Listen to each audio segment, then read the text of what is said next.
कम उम्र से ही ये क्या ड्रामा चल रहा है हमारी सोसाइटी में गर्लफ्रेंड बॉयफ्रेंड का। आपको ये जानना चाहिए कि इस समय आपकी पढ़ने और बढ़ने की उम्र है। जब सरकार ने ही आपकी शादी की उम्र 18 फिक्स कर रखी है तो क्या जल्दी है आपको सब कुछ कर लेने की। जो लड़कियां ये कहती हैं कि ये तो हार्मोनल होता है, अट्रैक्शन होना लाजमी है, लेकिन आप लोग समाज में भी रहते हो। आप सिर्फ एक जानवर नहीं हो कि जो हार्मोन्स के बहाव में आकर अट्रैक्शन, लस्ट और अटैचमेंट और प्यार के चक्कर में पड़ जाओ। आप लोगों को अपनी जिम्मेवारियां समझने की भी जरूरत है। आप लोगों के ऊपर समाज की भी जिम्मेवारी है। अगर सिर्फ हम अपने हार्मोन्स के बहाव में बह जाएंगे, इस समय अपनी किताबों और अपने करियर पे ना ध्यान देकर किसी रिलेशनशिप के चक्कर में पड़ जाएंगे, तो समझ लेना कि हम समाज से दूर होते चले जाएंगे। हमारी लाइफ जानवरों वाली ही रह जाएगी। देख लेना क्या मिला उन लड़कियों को जो आज अपने बाप का हाथ छोड़कर घर से भाग गई। वो 2 साल बाद 3 साल बाद पछताती ही है कि जिस एज में मुझे सही फैसला लेना चाहिए था, जिस एज में मुझे पेरेंट्स की बात मानकर कुछ बनना चाहिए था, आज मैं सिर्फ एक घर की नौकरानी बनकर रह गई। वो भी उस लड़के के घर की नौकरानी जिसके पास खुद कमाने के लिए कुछ नहीं है,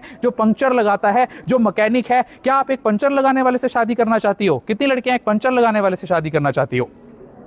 बिकॉज यू डिजर्व बेटर। आपको अभी टारगेट होना चाहिए सिर्फ अपनी पढ़ाई पर ध्यान देना, और जब कुछ बन जाओगे अच्छा मैच आपके पास खुद चलकर आएगा। अदरवाइज आप सारी उम्र ऐसे ही धक्के खाती रह जाओगी। जिन्हें आज आप देख रहे हैं शराब के नशे में लड़कियां निर्वस्त्र होकर नंगी होकर गाड़ियों में घूम रही है, बाइकों में घूम रही हैं। क्या इस दिन के लिए हमारे देश ने यह सपना संजोया था? दो लड़कियां भी आज नशा करते हुए देख रही हैं दूसरी लड़कियों को। तुरंत उन्हें सतर्क करो कि बीड़ी नहीं पीनी है, सिगरेट नहीं पीना है, शराब नहीं पीनी है, क्योंकि ये बीड़ी सिगरेट शराब ना केवल आपके शरीर को खत्म कर रहे हैं, आपकी ओवरीज के एक्स को डिस्ट्रॉय करके आपको बांझ बना रहे हैं, बल्कि आपके समाज में भी आपकी रेपुटेशन और वैल्यू कम कर रहे हैं। आप सड़कों पर उतरकर प्रोटेस्ट के नाम पर गंदी गंदी गालियां जेनजी दे रहा है। प्रोटेस्ट तो हमारे देश में उस समय भी हुए थे जब हमारा देश गुलाम था, अंग्रेजों का गुलाम था। क्या भगत सिंह के मुंह से आपने कभी गाली सुनी?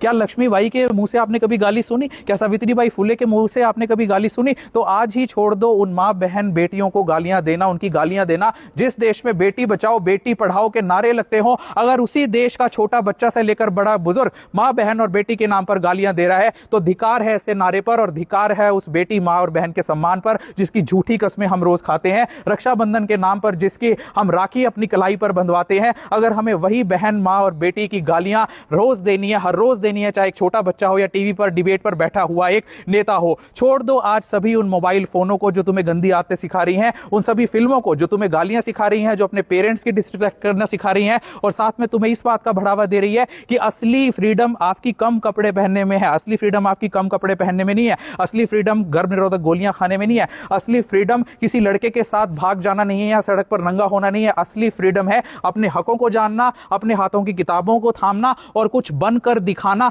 तब सही मायने में आपको दी हुई फ्रीडम और मां बाप का भरोसा जो आपके ऊपर है वो कामयाब हो जाएगा। अदरवाइज ऐसे ही हमारा यूथ और लड़कियां सड़क पर बर्बाद नजर होती आएंगी। फिर से हमें इस कंट्री को, इस भारत को ग्रेट बनाना है, महान बनाना है। हमारे ऊपर ये जिम्मेवारी है। हमारी जनरेशन के बाद जेन जी और जेन अल्फा की ये जिम्मेवारी है कि देश को दोबारा से महान बनाना है, ना कि उसे डुबाना है। आज पूरी दुनिया में थू-थू हो रही है हमारे देश की कि हमारे यूथ इतनी गंदी हरकतें करते हैं सड़क पर उतरकर। सभी लोग, पूरे देश की दुनिया के लोग हमारे मजे ले रहे हैं। हमें मजे का सेंटर ऑफ अट्रैक्शन नहीं बनना है। हमें यह दिखाना है पूरे दुनिया को कि भारत के लड़के और भारत की लड़कियां भी वो कर सकती हैं जो उनके देश के लड़के और लड़कियां कर रही हैं। आज दूसरे देश के लोग तो आर्टिफिशियल इंटेलिजेंस डेवलप कर रहे हैं, उनके देश के बच्चे एआई सीख रहे हैं, और आप क्या सीख रहे हो? रिलेशनशिप। आप क्या सीख रहे हो? इंस्टाग्राम पर अश्लील रीलें बनाना। इतना बुरा हाल तो दूसरे देशों में भी नहीं है। जरा देखो, जरा ऑस्ट्रेलिया में बैन हो गया 16 साल से कम बच्चों के लिए सोशल मीडिया यूज करना। अमेरिका के बच्चे भी इतना गंद नहीं फैला रहे। तो वेस्टर्नाइज्ड कल्चर भी नहीं है ये तो जो आप अपना रहे हो। जो लोग कहते हैं ना कि हमने तो अमेरिका का कल्चर अपना रखा है, अमेरिका कल्चर यहां आ गया, वहां भी इतना बुरा कल्चर नहीं है। तो देश का यूथ अभी भी सुधर जाओ, संभल जाओ, वरना ये दोगलेपन और रंगेपन की सुनामी हमारे परिवार को, हमारे समाज को और हमारे देश को डुबाती हुई चली जाएगी। बहुत बहुत शुक्रिया आपके स्कूल मैनेजमेंट का। भारत माता की, भारत माता की।